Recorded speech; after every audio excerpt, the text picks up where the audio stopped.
The echo in the Obsidian tower. The heavy obsidian door of the penthouse clicked shut, a sound as final as a gavel. Linnea was gone, and with her, the warmth that had sustained Dorian's carefully curated world. He stood in the center of the room, expecting the usual surge of righteous anger to fill the space. But instead, there was only a thin, whistling silence. The air felt thin, as if the oxygen had left the room with her. By the next evening, Dorian was certain he could replace her. He dressed in a suit of charcoal silk and went to the Gilded Rose, a lounge where the elite gathered to be seen. He spotted Vesper, a woman whose eyes were as sharp as diamonds. He approached her, weaving the same tapestry of tragic mystery that had always worked before, waiting for her to offer the first spark of admiration. But the magic was broken. Vesper didn't see a lonely king. She saw a man performing a role he had forgotten the lines to. When he spoke of his burdened soul, she laughed. A sound like breaking glass. "You're very polished, Dorian," she said, turning away, "but there's no one behind the curtain." The rejection hit him like a physical blow, leaving a cold ache where his ego used to be. Dorian returned to his obsidian tower, the silence now deafening. He walked to the grand mirror in the foyer, the one Linnea had often polished with her very presence.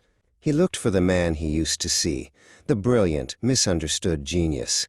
But the reflection was flickering.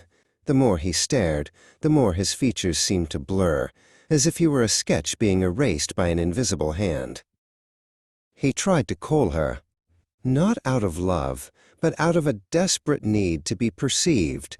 He needed Linnea to look at him, even in anger, so he could feel solid again. But the line was dead.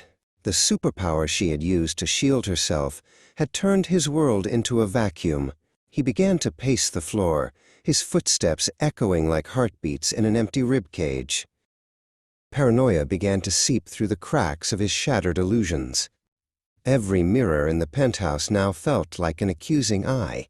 He saw flashes of the void Linnea had described, a swirling gray mist that lived behind his ribs. He realized that without a mirror to reflect his greatness, he didn't know how to exist. He was a creature made of echoes, and the source of the sound had moved on. In a fit of frantic energy, Dorian tried to recreate the Dorian the world loved. He applied expensive oils to his skin and adjusted his tie 100 times. But the mask wouldn't stick. The more he tried to perform, the more he felt like a hollow doll. He realized that Linnea hadn't just left him. She had taken the light he used to see himself with. He began to see Linnea everywhere, not as she was, but as the boundary she had built. In the corners of his vision, she stood as a shimmering pillar of light, a reminder of the fuel he could no longer reach. He reached out to touch the memory, but his hand passed through cold air. He was a ghost haunting his own life, trapped in a palace of his own making. The breaking point came at dawn. Dorian grabbed a heavy silver statuette, an award for Visionary of the Year, and hurled it at the grand foyer mirror. The glass exploded in a symphony of crystalline shards. He didn't stop. He moved through the penthouse, smashing every reflective surface until his hands bled and the floor was a sea of silver splinters. When the sun finally rose, it didn't find a king. It found a man sitting in the wreckage of 1,000 broken mirrors. Dorian looked down at a single shard in his palm. It didn't show his face, or his suit, or his power. It showed only a small, flickering light far off in the distance. Linnea, living her life in the sun.